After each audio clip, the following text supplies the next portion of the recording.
Muy buenas noches. Vamos a tener hoy una plática, la formación política de la juventud, impartida por Violeta Quetzal Jacobo y José Jacobo. Violeta Quetzal Jacobo es una mujer comprometida durante años con el desarrollo personal, social y político. Es licenciada en Economía por la UAM. Actualmente se desempeña como regidora de Lerdo, Durango, por el periodo 2022-2025. Ha sido coordinadora de círculos de estudio del Instituto Nacional de Formación Política durante el año 21 y 22, jefa del Departamento de la Unidad Regional Operativa en Jalapa, en el Servicio Nacional de Empleo en el 2019. Estuvo en el Centro Nacional de Capacitación y Consultoría Empresarial, encargada de formación de instructores. Fue jefa de enlace con diversos sectores de la Comisión Nacional de Mejora Regulatoria, de modo que su trayectoria ha sido siempre ligada a la búsqueda de este desarrollo, esta soberanía personal, local, nacional y a la formación. También tenemos con nosotros al compañero José Jacobo Femat. Él nació en el ejido de La Goma, del municipio de Lerdo, Durango, y un 27 de junio de 55. Ha realizado muchos movimientos muy importantes. Uno de ellos, por ejemplo, fue la protesta y el bloqueo del puerto de Veracruz, encabezado por su padre, Rafael Jacobo García, y por José Jacobo Femat, en contra del Tratado de Libre Comercio por los daños causados a campesinos y al pueblo de México, así como la grave afectación de nuestra soberanía nacional. José Jacobo estudió el bachillerato en el CCH de la UNAM, es pasante de la carrera de Derecho en la UAM Azcapotzalco, en la Ciudad de México. Hizo diplomados en Economía Política Internacional en Bucarest, Rumanía, en 1978, y en Desarrollo Rural Sustentable en la Zagarpa en el año 2002, además de diversos cursos de formulación de proyectos de inversión y desarrollo sustentable. José Jacobo ha sido dirigente social opositor al sistema político priista, corrupto, represivo y neoliberal. Es militante de la izquierda mexicana desde su primera detención, desde muy joven. Fue detenido repartiendo volantes en el centro de la Ciudad de México. Después fue activista estudiantil del 71 al 73. Participó en el Movimiento Urbano Popular de la Ciudad de México del 74 al 77, en el Movimiento Sindical de Altos Hornos de México en Monclova y en Distrito Federal de 1979 a 82. También trabajó en la UNAM y en el movimiento campesino de 1986-89 y de 1994 al 2020. Ha sido impulsor de las luchas del pueblo en defensa de sus derechos e impulsor de proyectos políticos de cambio social, democrático y nacionalista, como el encabezado por líderes de la talla de Valentín Campa, Arnoldo Martínez Verdugo, Cuauhtémoc Cárdenas, y quien hoy encabeza el Movimiento de Regeneración Nacional, el presidente Andrés Manuel López Obrador. José Jacobo ha participado en movimientos sociales en defensa de salarios justos. Fue delegado departamental sindicalista en Fundiciones de Hierro y Acero de 1980 a 82, delegado sindical en el Estunam de 83 a 86. Ha sido líder campesino del Comité Ejecutivo Nacional de la CIOAC en defensa de los derechos agrarios de indígenas y campesinos en todo el país desde 1986. Fundador al lado del líder agrario Rafael Jacobo García de la Central de Organizaciones Campesinas y Populares, COSIP, desde 1998 hasta 2020 ha representado esa asociación. Durante ese periodo impulsó luchas agrarias por el reparto de tierras en varios estados, en defensa del territorio nacional contra mineras extranjeras en Chihuahua, Puebla, Sinaloa, así como trabajando en la denuncia de las acciones de deforestación de bosques para las siembras de soya y plantaciones comerciales de palma aceitera y eucalipto, promovidas por empresas industriales, y contra las acciones de quema de bosques para cambiar el uso del suelo y favorecer la construcción de centros comerciales, unidades habitacionales y explotación de yacimientos mineros, así como contra el saqueo de especies nativas de los bosques y selvas mexicanos. Actualmente está abocado a la lucha por recuperar el artículo 27, que con el neoliberalismo pues fue despojado de su esencia, y recuperar todos estos derechos que nos han sido arrebatados. En esta plática es muy importante recordar a Rafael Jacobo García. Él es padre de José y abuelo de Quetzal, que fue un dirigente agrario que a lo largo de toda su vida mantuvo su independencia, su autonomía y la defensa de los pueblos. A lo largo de su vida, Rafael Jacobo supo negociar con las administraciones en turno sin ser cooptado por ellas. Nació en 1929 en el ejido La Goma, en Lerdo de Durango, al igual que José, su hijo, y es heredero de una larga tradición de lucha campesina de La Laguna. Se formó políticamente en las filas de lo que sería la Central Independiente de Obreras Agrícolas y Campesinos, CIOAC, y del Partido Comunista Mexicano. Hijo de una familia campesina que luchó en las filas de la División del Norte, fue un extraordinario organizador, a pesar de que estudió solamente hasta el segundo año de primaria. Durante su vida como agrarista radical y comunista, se metió hasta las comunidades más remotas para animar las luchas campesinas, siempre en búsqueda de la unidad. Jacobo García repartió 10 millones de hectáreas, muchas de buena calidad. Trabajó además para promover el acceso de los labriegos a los programas federales. Después de ser detenido y encarcelado en mayo de 2008, consiguió que un grupo de hombres del campo de Pánuco, Veracruz, fuera dotado de 830 hectáreas. En su honor, los campesinos bautizaron el ejido con el nombre de su dirigente. En 1962 fundó, junto con Ramón Danzós Palomino, la llamada CCI Roja. En octubre de 1975 fue uno de los fundadores de la CIOAC. En abril de 79 participó en el intento de registrar un sindicato nacional de obreros agrícolas, y en 81 promovió la formación de una Unión Nacional de Crédito, que logró algunos éxitos locales. Enfrentado a una parte de la CIOAC por los manejos de la Unión de Crédito y por la decisión de participar en el programa de finiquito agrario, Rafael Jacobo se separó en mayo de 1996 de ella y dio vida a la CIOAC Democrática. 2 años y medio más tarde, en diciembre de 1998, constituyó la Central de Organizaciones Campesinas y Populares, COSIP, de la que fue presidente. Militante comunista, acompañó a su partido en los distintos proyectos políticos unitarios a los que éste apostó. Fue integrante del Comité Central del Partido Socialista Unificado de México y diputado federal en la 56 legislatura. Se solidarizó con la lucha del EZLN y exigió el cumplimiento de los acuerdos de San Andrés. El líder campesino estuvo preso en varias ocasiones. En abril de 65, las oficinas de la CCI en el Distrito Federal fueron allanadas por la policía.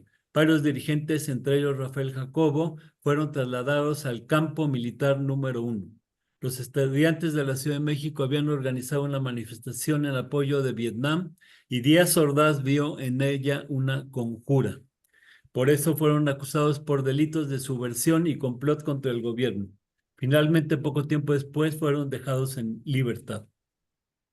En 1969 fue detenido en Zacatecas por su participación en la lucha estudiantil popular de 1968. Estuvo preso más de 3 años. Sus compañeros en Lecumberri lo recuerdan como un héroe por haber salvado varias vidas, como escribió Jorge Meléndez, el destacado periodista. Una noche un grupo de presos comunes, alentados por el director del penal, Arcaute Franco, se lanzó a agredir a los encarcelados por sus ideas con el objeto de romper una huelga de hambre. Cuando los vio venir rumbo a su crujía, Jacobo fue hombre fuerte y decidido, cerró con sus brazos la puerta. Recibió decenas de puñaladas, incluso una en el hígado. Fue dado por muerto, pero afortunadamente vivió para seguir en pie de lucha. Jacobo se opuso a las contrarreformas salinistas de 1992, al artículo 27 constitucional, pues había mucha tierra que repartir en manos privadas con certificados o bajo simulación, y se opuso a la privatización del ejido. Objetó también la firma del Tratado de Libre Comercio de América del Norte y el finiquito agrario. En el año 2003 rechazó suscribir el Acuerdo Nacional para el Campo neoliberal que impulsaba Fox, pues oprime a los campesinos y por mantener la política de privación de la tierra, del exterminio del ejido y de la comunidad. En fin, tenemos en la familia Jacobo una familia de consecuente, íntegra, de lucha. eh, Toda la familia es un ejemplo a seguir por todos nosotros que tenemos responsabilidad social y buscamos un futuro soberano para nuestra patria. Pues muchas gracias, Violeta Quetzal, gracias, José. Si gustan, podemos dar inicio a la plática, la formación política de la juventud. Adelante, adelante. Muchas gracias, Pablo, por ese reconocimiento que haces a, Sí, gracias. por la forma en que has expresado estos comentarios que de alguna manera también efectivamente están escritos en libros. Y próximamente yo espero que ya nos entreguen una impresión de las memorias que él escribió, de los diferentes momentos que vivió a lo largo y ancho de la República, en los diferentes años, de los años 60, 70, 80, 90 y hasta prácticamente que muere, que fue la última aprehensión en 2008 por esas tierras que en Pánuco, que ahora llevan su nombre, el elegido Rafael Jacobo García. Gracias, Pablo, por ese reconocimiento a Rafael Jacobo. Muy merecido. Bien, pues en el caso, estamos comentando hace un momento con Quetzal el contenido de nuestra intervención ahora. Y bueno, el planteamiento era si hay algunas preguntas. Obvio, estamos viviendo tiempos distintos, tiempos nuevos.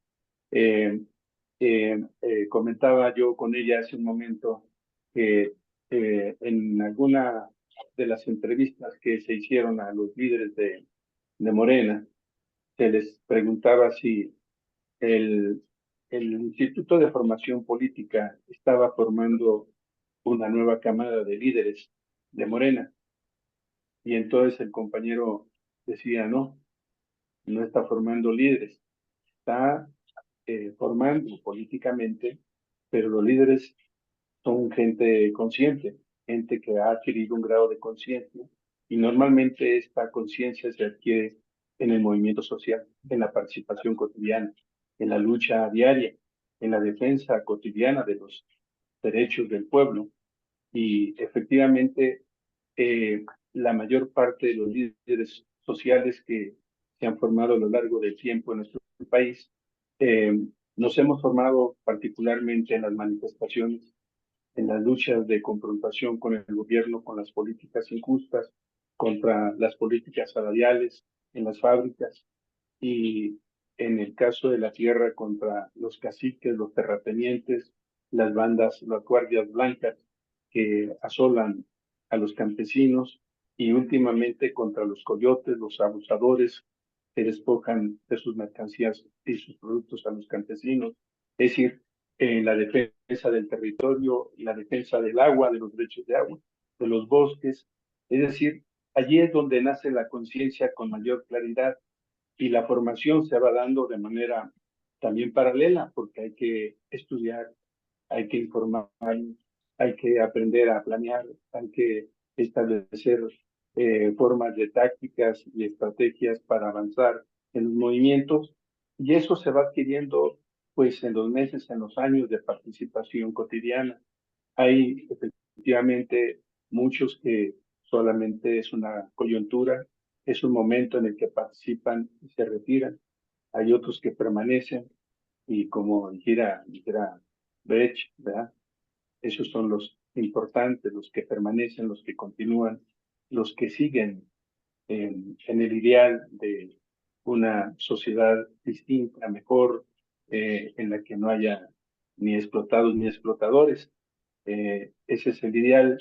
Eh, Quizás eso es lo que nos lleva a que muchos nos hayamos formado en esas etapas de los años 70 como parte de esa generación del 68, influida por los líderes, los jóvenes, el movimiento del 68, y que buscamos continuar a través de acciones por la democracia sindical, por la democracia política en México, por el incremento salarial, por los derechos políticos para todos, por la entrega de tierra a los campesinos, por un conjunto de demandas que hoy se han actualizado con otras en defensa del medio ambiente, en defensa del agua, en defensa de los recursos minerales, en defensa de la soberanía nacional. Es decir, son muchos temas que hoy se van sumando, son nuevos y que, bueno, pues forman parte ya de la lucha de jóvenes que se están integrando al movimiento en todo el país y que aunque parece que no,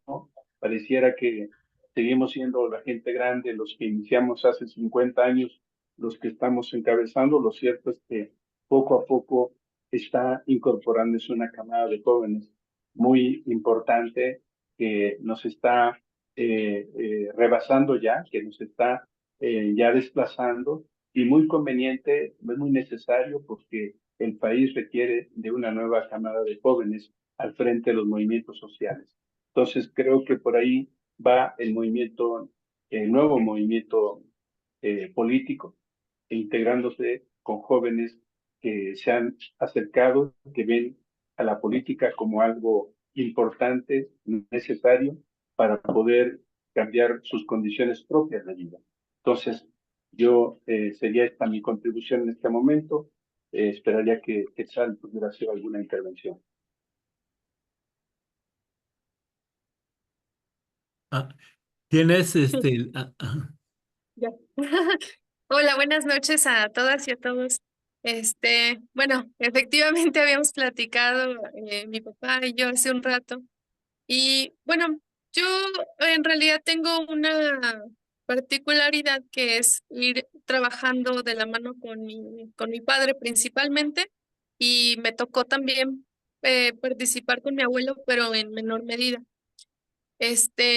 Y es muy diferente a lo que veo que pasa con los jóvenes, porque bien yo tuve una formación en la que acompañaba a mi papá a distintos municipios, de alta marginación y veía la manera en la que él atendía la problemática y también observaba, ¿no? Las diferencias entre cada región, pero no es lo general.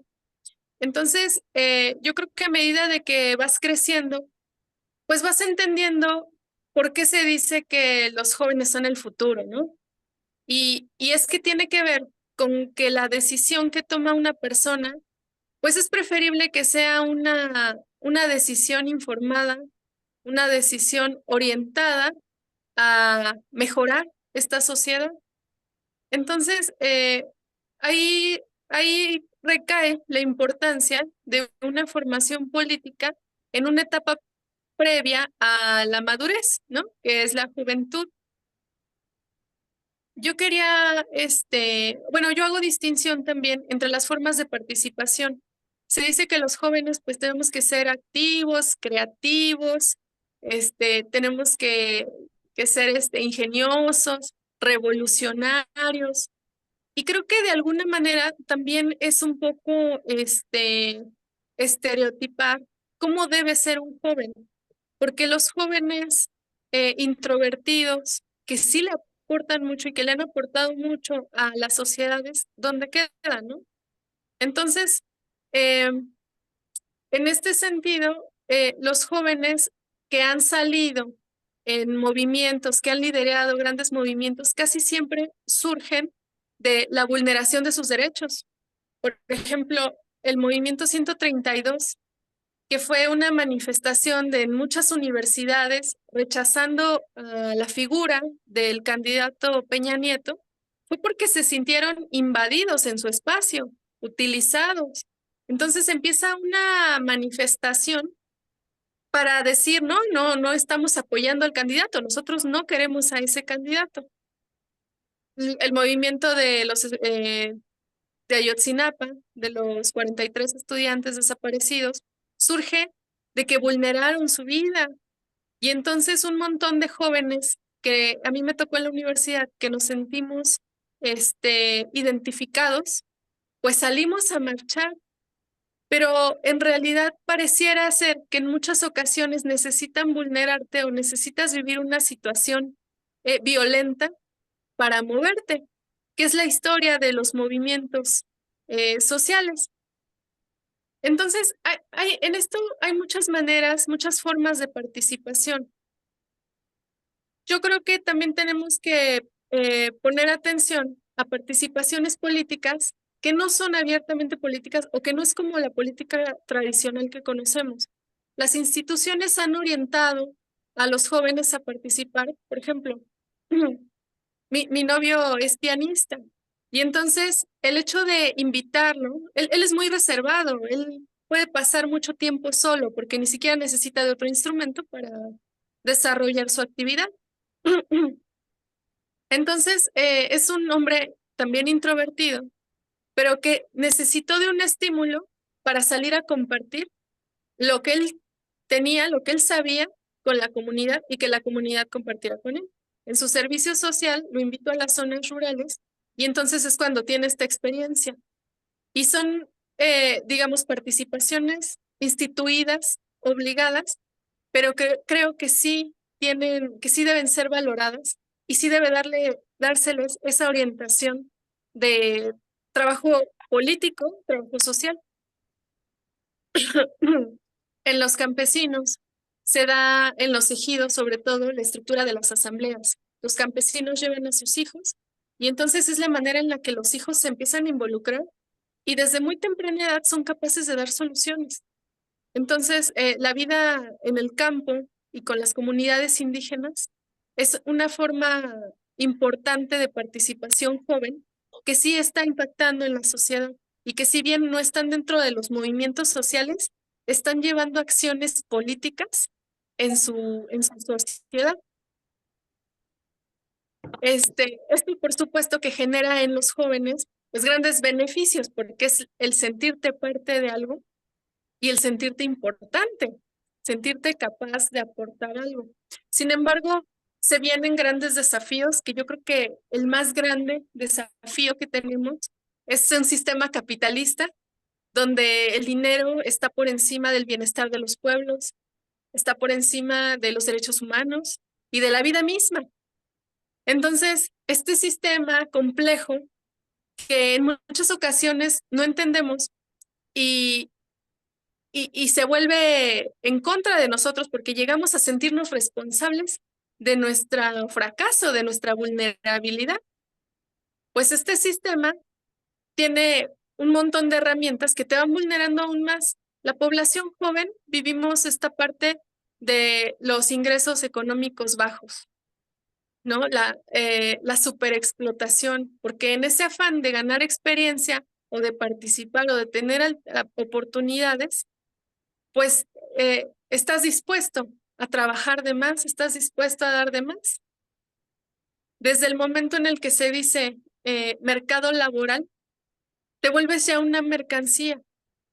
Pero les decía anteriormente, en la sesión anterior, que yo nací en una generación donde no sabíamos que teníamos derechos, porque todo el sistema nos bombardeó con la idea de que te tienes que ganar la oportunidad, de que si quieres ser rico, pues tienes que trabajar mucho para llegar a eso, que el que es pobre porque quiere. Entonces, incluso nos invadieron de Disney, que dice, si puedes soñarlo, puedes lograrlo. Y entonces se vuelve un bombardeo de ideas donde tú ya no tienes derechos. Lo que, lo que vas a ganar es la oportunidad de tener un empleo, de tener un ingreso constante, de tener una casa, pero dejan de ser derechos. Entonces, se estimula constantemente esta parte de consume, consume para verte así, consume para ser así. Y, y esta presión social pues te va mermando, porque la presión social es que las expectativas que tú tienes sobre ti mismo no se van a cumplir. Llegas a una edad donde dices, ¿por qué no tengo educación? ¿Por qué, por qué me rechazaron? ¿Por qué no tengo un empleo que me permita vivir en una casa propia, que me permita satisfacer mis necesidades básicas?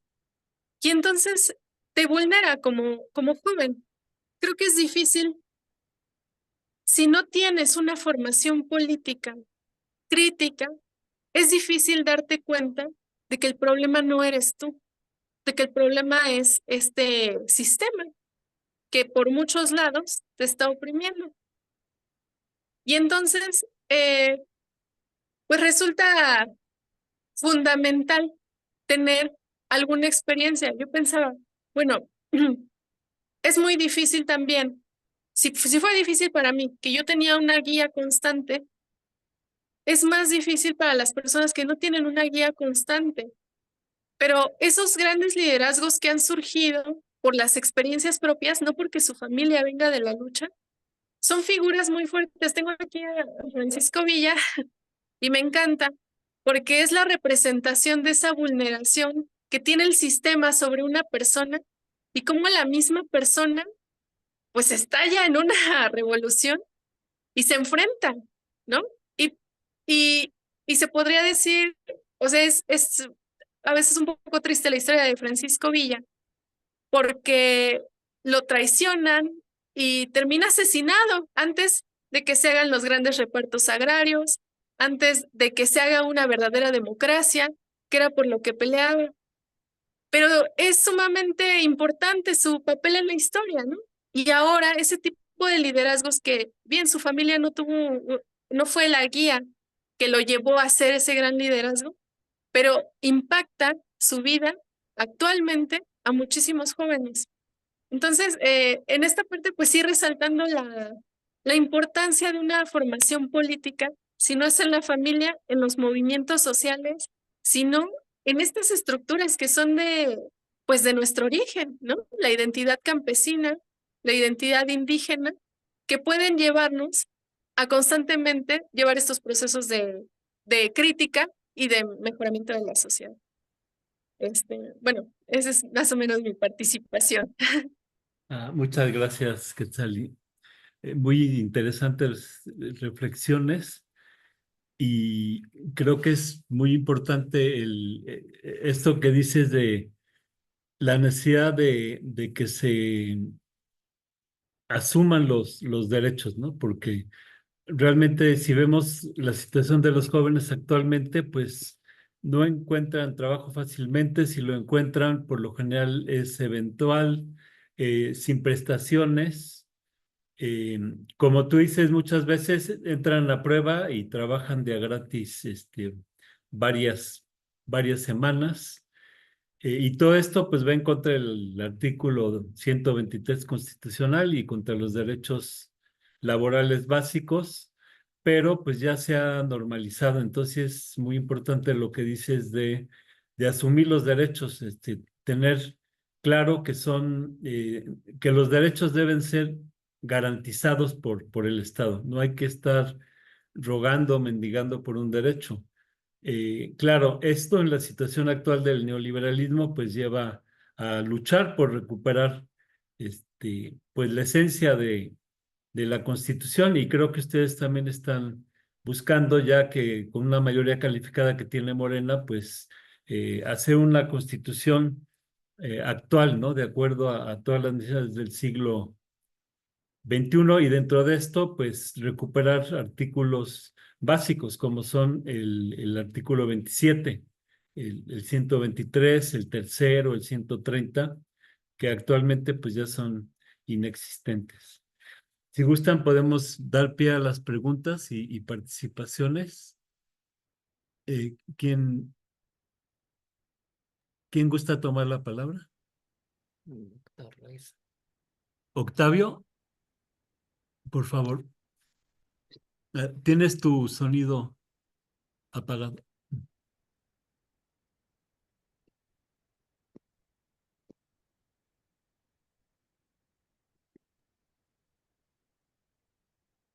Sigue apagado el micrófono. Octavio, ¿tienes el sonido apagado? Ya está. Ok. No, digo, me llama mucho la atención.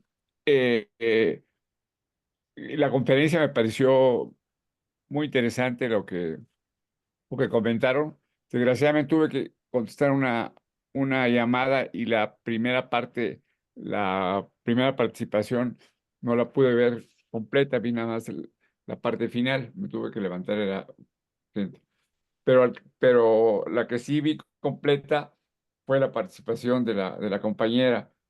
Yo quería preguntarle, ella es maestra, profesora, da clase en algún lado, porque me llamó la atención su interdisciplina, su conocimiento y la facilidad de palabra, además, y de transmitir, es excelente, ¿no? En ese sentido, la pregunta es esa, porque parece que los dos vienen de la UAM Azcapotzalco, donde estuve yo 45 años, me acabo de jubilar hace año y fracción, de ahí, y me parece que en un caso es economía y en otro son relaciones internacionales. Oí mal la parte del currículum. Pero sí quería preguntar esto. Lo que saben, lo han transmitido, esa interdisciplina, esa forma de analizar el mundo y en específico, en concreto, el caso de México. Bueno, en mi caso, yo estudié economía en la UAM Xochimilco. Era Eh, Xochimilco. sí. Actualmente soy regidora aquí en el municipio de Lerdo y, sí he dado algunas capacitaciones porque anteriormente fui parte del Instituto de Formación Política, coordinadora de los círculos de estudio aquí en Lerdo también. Ajá. Entonces, pero justamente soy presidenta de la Comisión de Asuntos de la Comunidad Juvenil. Y lo que vemos es que los programas no inciden directamente porque necesitamos la coordinación de todo el sistema, que los jóvenes, para empezar, tengan acceso a la educación, a la salud.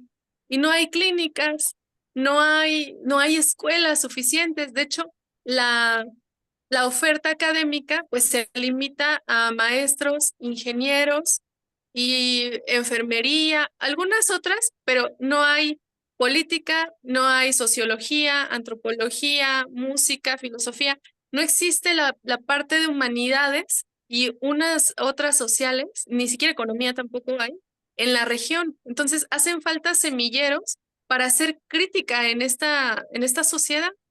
Pero sí, la parte de la juventud es una parte que yo estoy viendo y que no se logra atender desde la comisión o desde la dirección de jóvenes del municipio. Es realmente una pelea con el sistema constante. No, qué interesante. Ojalá y pudiera aprovecharse lo que sabe, la forma de transmitirlo, etcétera, en un centro de educación superior, porque se ha dedicado a otras cosas, pero sí tiene madera para estar al frente de un grupo y mucho más, en la propia UAM o en la UNAM o en donde sea, ¿no? A su Muchas papá, gracias. desgraciadamente, no lo alcancé a oír, apenas la parte final, pero por lo que vi en el currículum, pues también, los felicito de veras. Sí. Lucía, por favor. Gracias, Bueno, Octavio. yo quería hablar del ejido y tengo una especialidad en sociología rural y viví un tiempo en comunidades, hice mi tesis con jornaleros agrícolas, pero quería retomar lo que decía la compañera en el sentido de que es una forma de control, el no dar ciencias sociales como sucede en Guanajuato, que hasta hace poco aparecieron las ciencias sociales, se eliminaron de las de la formación media superior, es una forma de control ideológico.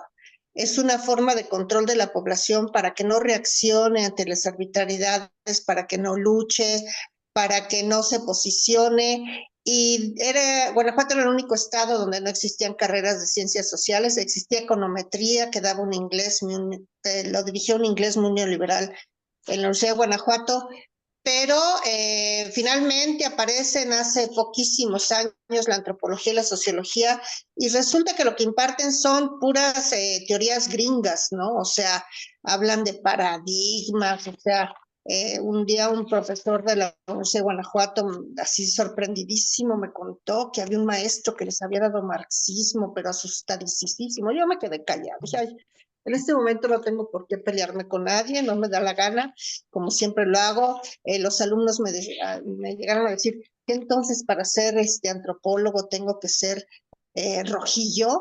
Entonces, es toda una forma de control ideológico de la población que está muy planeada desde antes, ¿no?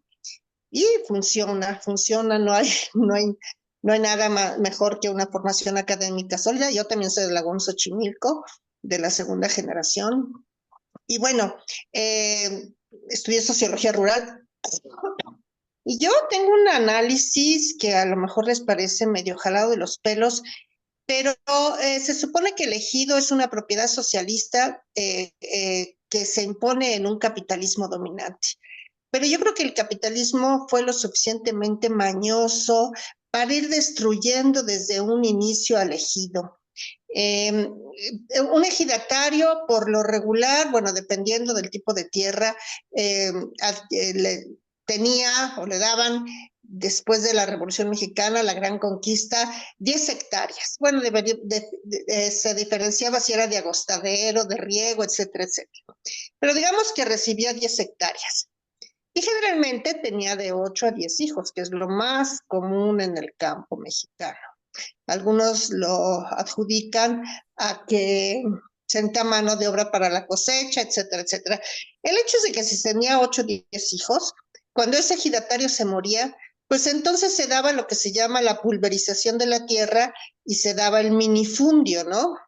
Era un minifundista que tenía 1 hectárea de tierra y siempre no había, bueno, sí hubo casos de ejidos colectivos, pero bueno, ya tenía 1 hectárea de tierra. Por otro lado, el Estado fue muy hábil en destruir al ejido con mecanismos muy concretos. El ejidatario no podía adquirir tecnología apropiada. Entonces, sin tecnología era difícil la productividad del ejido. 2, el famoso fuera de tiempo o a destiempo, que se dio tanto en los fertilizantes como en los créditos. Mi exmarido trabajó un tiempo en el sur de Guanajuato y en comunidades, mucho tiempo trabajamos en comunidades, pero era lo típico, que les llegaba el fertilizante cuando ya no lo requerían. La agricultura ejidataria por lo generalmente es estacional, dependen de la lluvia y llueve en determinadas temporadas del año. Y si el insumo, el fertilizante o la semilla llegaba a destiempo, que era todo un plan con maña, pues ya decían los campesinos, pues ya como para qué, ¿no? O sea, si no lo ya lo necesitábamos hace 2 meses y nos llega 2 o 3 meses después de lo que requeríamos. Y otros son los famosos créditos, o sea, que les llegaban también fuera de tiempo. Entonces, ¿qué hacían? Se bebían el crédito porque les llegaba a destiempo y ya no lo requerían en ese momento. Y luego los bancos se los comían, les llegaban a quitar hasta sus animales, vivían endeudados. Todo era un plan con maña, según yo lo veo, todo era un plan con maña para que el ejido no funcionara como una unidad productiva. Sí hubo casos excepcionales, me parece en Sonora, Sinaloa, de ejidos colectivos que se tecnificaron, etcétera, etcétera. Pero en términos generales, la agricultura capitalista ya estaba previendo el destruir al ejido que finalmente hizo. Yo tengo la vergüenza y se me cae la cara de vergüenza de que mi hijo les ha comprado tierra a los ejidatarios. Y aquí lo que es el puerto interior famoso, el que tanto les he hablado, donde están 300 transnacionales, es ¿cómo se llama? Es perdón, lo voy a decir con todas sus letras, el maldito presidente municipal de Morena, les ponía el precio a los ejidatarios, un tipo de lo peor, narco, etcétera, pero les ponía el precio a los ejidatarios, los obligaba, desapareció gente, afortunadamente no ganó, y luego se las vendía a precios estratosféricos a las transnacionales, y así se hizo millonario el fulano. Llegó a desaparecer ejidatarios que se opusieron, ¿no? Esto no se habla, no se dice, pero yo no sé por qué de repente me entero de muchas cosas. La cuestión es que al destruirse el ejido y haber minifundistas con este fenómeno de la pulverización de la tierra, se generó la mano de obra necesaria para la agricultura capitalista. Aquí los Fox, los Usabiaga, toda esta gente con grandes extensiones de tierra denominada neolatifundio, tenían acceso y siguen teniendo acceso a mano de obra sumamente barata, que son el caso de los jornaleros agrícolas. Yo hice mi tesis, estuve un año viviendo en Veracruz con cortadores de caña. Son todas estas personas, los hijos del ejidatario original, que cuentan con una hectárea y media de tierra, con lo cual no pueden subsistir todo el año y por ende tienen que emigrar a las unidades capitalistas, que tienen riego, que tienen tecnología, que tienen capital, y es la población más pobre de todo el país. Ahí fue parte de mi convencimiento de lo que yo quería hacer en la vida, ¿no? Lamentablemente no lo he concretado, pero era terrorífico ver las condiciones de trabajo y cómo vivían hacinados en galeras, no les llevaban ni maíz para hacer tortillas, trabajaban 12 horas como cuadrillas, mujeres embarazadas, niños, deplorable. La UAM publicó la tesis, es la única tesis que publicó en la segunda generación. Se presentó en muchos congresos, inclusive internacionales, en el 5º Congreso de Sociología Rural, que fue internacional, y en muchos lados, lo presentamos en muchísimos lados, pero fue un estudio bastante concienzudo sobre las condiciones y la no organización de los jornaleros de caña, jornaleros agrícolas. La tesis se intituló Factores que inciden en la no organización de los cortadores de caña, que son los famosos jornaleros que ya no tienen la tierra suficiente que el ejidatario original recibió, con lo cual el pequeño pedazo, hay jornaleros del 100% que no cuentan con nada de tierra y son jornaleros permanentes, y hay otros que sí tienen un pedazo de tierra, pero que no pueden subsistir todo un año con el maíz o el frijol que les da ese pedazo de tierra, ¿no? Entonces, es muy triste, a lo mejor el análisis va un poco en el sentido de cómo el capitalismo, desde un inicio, yo le digo, tenía un plan con maña de irse tragando poco a poco el ejido a través de todos estos mecanismos que fue instaurando. Sería todo. Gracias. Y les recuerdo mucho la película El extensionista de Felipe Casals con Palomo. A mí me hace llorar esa película, porque pues es un cuate técnico que llega así creyéndose mucho, un agrónomo, a lo mejor del TEC de Monterrey, ¿verdad? Y que se enfrenta a toda la realidad del caciquismo y de los conflictos propios del agro mexicano. Acaban matándolo, pero esa película es hermosa, siempre la puse cuando di clases. El extensionista se llama, de Felipe Casals. Ya, hasta aquí llegué. Gracias. ¿No se oye? No se oye, Pablo, tienes cerrado tu micrófono. Sí, gracias, Lucía. ¿De qué? Juan, por favor.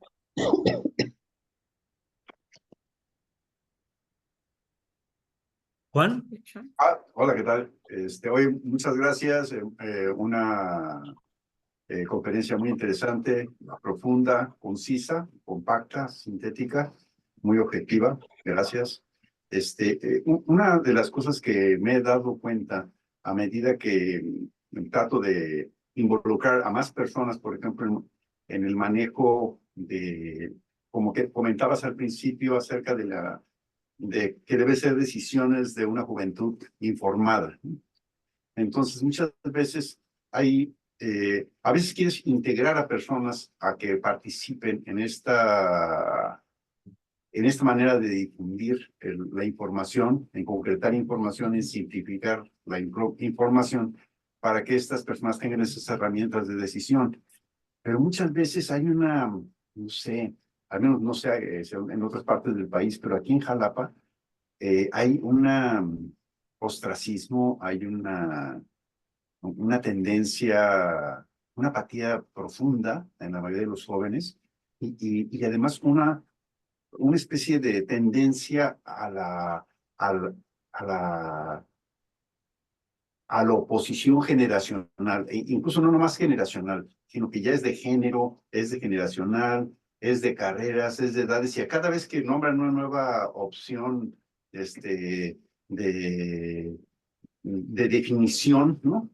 De algún grupo social, se genera otra nueva división y además otra nueva contraposición en la que se van creando este tipo de divisiones. Esto ¿cómo han experimentado ustedes que han trabajado tanto en esto? ¿Cómo lo han podido sortear? Sí, si gustan responder, por favor, Quetzal, José. Si me permites, nada más. Creo que la maestra hizo una buena investigación, pero le faltó hacer un análisis del modelo neoliberal y de la superestructura que tuvo que modificar Carlos Salinas de Gortari para destruir al ejido y la comunidad.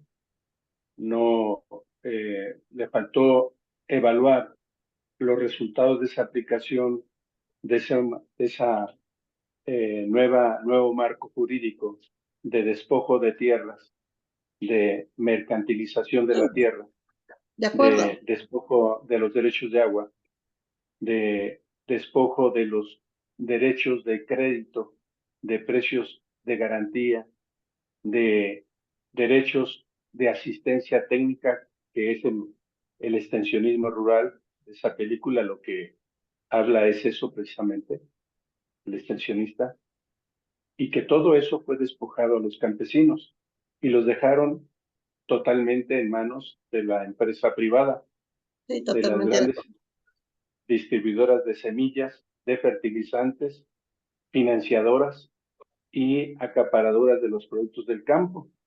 Entonces, la alternativa del campesino no es trabajar la tierra, sino es rentarla o venderla.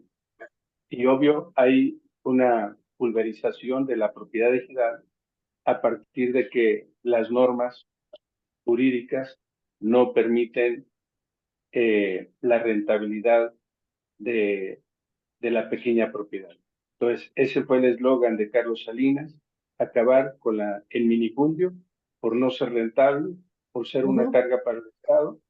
Esas son las conclusiones de un modelo que acabó en buena parte con la dinámica de los ejidos. De hecho, las asambleas no tienen prácticamente relevancia importante porque no tienen facultades para tomar decisiones importantes. El comisariado no es gestor, si bien representa al conjunto de ejidatarios que todavía quedan, no tiene capacidad jurídica para contratar créditos, financiamientos, apoyos, compras en volumen, etc. Hay una descapitalización brutal de la planta productiva ejidal y comunal. Y por el contrario, tenemos el surgimiento de un nuevo latifundista, del latifundismo, que se ha aprovechado de la miseria de la gente para comprar las tierras, y el desarrollo de grandes agroempresas asociadas, vinculadas al mercado nacional e internacional, con toda la tecnología, con toda la capacidad de contratar créditos con la banca privada, porque el gobierno no tiene bancos, desapareció el que tenía. Y entonces, pues tenemos la debilidad del campo mexicano reflejada en la dependencia alimentaria que tiene ahora el país para adquirir cerca del 50% de los alimentos que consumimos, pero es derivado de la política neoliberal, una política enfocada al libre comercio, al despojo y a la eliminación de los pequeños y medianos productores de México. Entonces, ese es lo que tenemos ahora y por eso el planteamiento es revertir esas reformas hechas por Carlos Salinas de Gortari a la Constitución, particularmente al artículo 27, del cual emanan varias leyes muy importantes. Si bien la ley agraria, la ley de desarrollo rural, la ley de aguas, la ley de minería, la ley de electricidad, de servicios eléctricos, ¿sí? La ley ambiental, entre otras, son más de 20 leyes que emanan del artículo 27 de la Constitución y que no han permitido hacer cambios sustantivos. Se mantienen las concesiones de agua, en más del 80% de las concesiones están en manos de empresas, grandes empresas privadas, grandes terratenientes, y no se les puede quitar porque están soportadas por la Constitución y la ley. Las concesiones mineras hasta de 100 años, bueno, lo único que se pudo fue disminuir a 20 años, 80 años. Pero si no se reforma el artículo 27 de manera profunda, los extranjeros seguirán saqueando el país, igual que las aguas, la minería, igual que seguirán explotando a los trabajadores del campo, a los campesinos, que hoy volvieron a la época porfirista, en la que, sin que sean peones acastillados, dependen totalmente de 10 empresas que controlan la alimentación de nuestro país. Entonces, por eso la importancia de hacer esas reformas constitucional al 27 para recuperar los derechos de la nación y los derechos de los campesinos, para que tengamos una forma distinta de aprovechar el territorio nacional y garantizar la soberanía alimentaria de México, pero en principio garantizando elevar las condiciones de bienestar a los campesinos, a los jornaleros, hombres y mujeres que trabajan en el campo. Ese sería el planteamiento en torno a lo que comentó la compañera. Gracias. De acuerdo. Es el preámbulo al neoliberalismo. Lo fueron destruyendo poco a poco hasta que Salinas le dio la estocada final. Aquí los Fox acaparan. Fue una estrategia de favorecer la corrupción desde antes. Desde antes, o sea, lo que era Banrural era Bandidal, lo que era la aseguradora, un negocio tremendo de los funcionarios públicos, era el costal o la bolsa de los grandes políticos, a los que no tenían, no eran gobernadores, de castigo eran mandados a Banrural, sin la experiencia, sin la capacidad, y saqueaban las cuentas, corrompían las cuentas de los ejidatarios, de los ejidos, y los extensionistas eran el brazo para favorecer toda la corrupción, siniestrando superficies que nunca habían sido afectadas por plagas o enfermedades o granizos o heladas, pero era la forma de enriquecerse, y la culpa se le echaron a los campesinos para justificar, eliminar todo el sistema de apoyo y fomento a los ejidos y comunidades indígenas. Entonces, todo eso lo hicieron antes de la reforma del 91 y el 92. Eso lo empezaron a hacer desde que entra Miguel de la Madrid.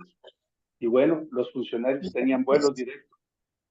Cada semana, cada 15 días, estaban en los juegos de béisbol con Fernando Valenzuela, a costas del presupuesto del gobierno.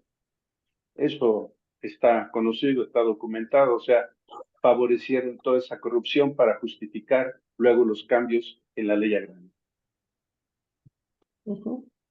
Muchas gracias, José. Muy claros tus planteamientos.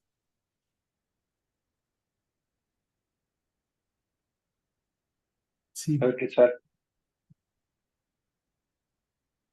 Perdón, yo no entendí muy bien la pregunta del compañero Juan. No sé si nos la pudiera repetir, es que entendí lo de la adversión de los jóvenes a la participación y ya no entendí lo de la segmentación generacional, algo así comentó. Sí, sí, gracias. Mira, se trata de que cuando quieres configurar grupos, ¿no? De trabajo, muchas veces quieres unir la actividad, el entusiasmo, ¿sí? Con algo de experiencia, con algo ya de visión de campo. Y normalmente hay ya muy integrada, hay una especie como de sembrado un conflicto, ¿sí? Previo entre los diferentes tipos de grupos, digamos, por ejemplo, de género, ¿no? Mujeres contra hombres, ¿no? De edades, ¿no? De generacionales. Y hay ese constante roce, incluso hasta diferentes profesiones, diferentes puntos de vista, pero eso está últimamente se ve mucho más, sobre todo aquí donde estoy habitando, se nota mucho y siendo una zona pues 100% universitaria, ¿no? Una de las, hace algunos años salió una nota de un científico, creo que era japonés, que había inventado un robot que era básicamente su esclavo, ¿no? Y se me hizo muy curioso porque yo creo que las tecnologías han avanzado a tal grado que nos solucionan demasiadas cosas. Entonces, ya no es necesario interactuar con las personas, ya no es necesario hablar, tener un contacto visual con alguien. El desarrollo de estas tecnologías nos ha hecho cada vez más intolerantes. Antes, cuando ibas a una biblioteca, digo, cuando querías consultar algo, pues tenías que ir a la biblioteca. Ahora ya el internet te facilita todo, pero el ir a la biblioteca era toda esa interacción con muchas personas. Entonces, ahorita las tecnologías que es el streaming está abarcando todo. Es el entretenimiento, pero todo el tiempo. ¿Cuántas horas se pasa una persona en Facebook? Y ahora ya está Instagram y ya está TikTok y es muchísimo tiempo el que abarca de su tiempo. Entonces ya no hay interacción. Yo he visto que muchos jóvenes ya no miran a los ojos, ya están viendo su celular y están hablando contigo. Entonces creo que eh, pues sí, este sistema nos está llevando a un individualismo excesivo. Y el desarrollo de este tipo de inventos como un robot que pueda satisfacer tus necesidades, yo creo que estimula esta parte también de dominación de unos por otros, ¿no? Porque ¿por qué voy a tener que convivir con alguien si lo tengo todo resuelto acá? Ya no existe la necesidad de relacionarnos. Yo lo ubico de esa manera. El desarrollo de las tecnologías está causando esto, que ya no tengamos la necesidad de interactuar con la gente. Muchas gracias. Sí, hay una política consciente de aislar, individualizar, fragmentar y enfrentar, ¿no? Hay toda una política de, pues, enfrentar como decía Juan, jóvenes contra viejos, mujeres contra hombres, por cuestión racial, por cuestión de origen nacional. En fin, hay políticas que lo que buscan es que el pueblo, en lugar de que se una, se organice, pues esté fragmentado y dividido, y toda la tecnología y todo el funcionamiento actual de la sociedad, pues sí llevan a aislar a cada individuo, ¿no? Al grado que ya no puedes arreglar nada con una persona, todo tiene que ser en las aplicaciones, ¿no? Entonces, bueno, el reto nuestro es cómo romper eso, cómo lograr generar esta... Bueno, el ser humano es social por naturaleza, el ser humano se hizo humano precisamente porque en grupo se defendía, en grupo comenzó a obtener alimentos, en fin, el ser humano si no hubiera estado en colectivo, no hubiera sobrevivido porque era el animal más débil. No podía vencer a un tigre, a un león, a un oso. Tenía que estar en colectivo. Entonces, nuestra naturaleza, contra lo que dicen, nuestra naturaleza es social. Entonces, aquí el reto es cómo hacer para trabajar con jóvenes y adultos para retomar pues toda esta dinámica comunitaria, colectiva, que desde luego es más satisfactoria y que solo así se pueden satisfacer las necesidades, los derechos que están formalmente planteados en la Constitución, en la práctica ya no existen. Entonces tiene que dar una nueva lucha para, pues, que nos devuelvan lo que nos han arrancado. Y el reto ese es, el reto es lograr formas modernas. Ya no estamos en el siglo pasado. No podemos hacer las cosas como se hacían antes, porque no funcionan. Tenemos que encontrar formas que funcionen para lograr esta organización y esta toma de conciencia. Y este es el gran reto que tenemos. Y creo que Quetzal nos da muchas pistas. Estas muchas décadas, se vuelve más difícil. Bueno, ya se nos agotó el tiempo. Creo que ha sido muy fructífica esta reflexión de estas dos pláticas. Se grabaron y entonces las vamos a subir al canal de Mextequi y se las vamos a compartir junto con las efemérides y otros materiales. Vamos a compartir los videos pues para que estas pláticas tan importantes e interesantes pues puedan verlas más compañeras y compañeros. Pues muchísimas gracias, Quetzal, muchas gracias. Esa es una foto con Valentín Campa Ah, y Esperanza, sí. en 1994. Ah, caray, no, pues estabas bien chavo. Bueno, no, ya estaba grandecito, pero es con Valentín Campa, con quien también caminamos mucho tiempo, pero bueno, igual con Demetrio Vallejo, con varios de ellos participamos mucho tiempo. Qué interesante, José. Pues muchas gracias y Pablo, muchas gracias. seguimos Gracias todas en pie de lucha. Gracias a Sí, los dos. hace falta platicar mucho. Sí, muchas gracias. Sí. Felicidades, muy bien. Muchas gracias, buenas noches. Gracias, felicidades. Buenas noches. Buenas noches. Hasta luego. Claro.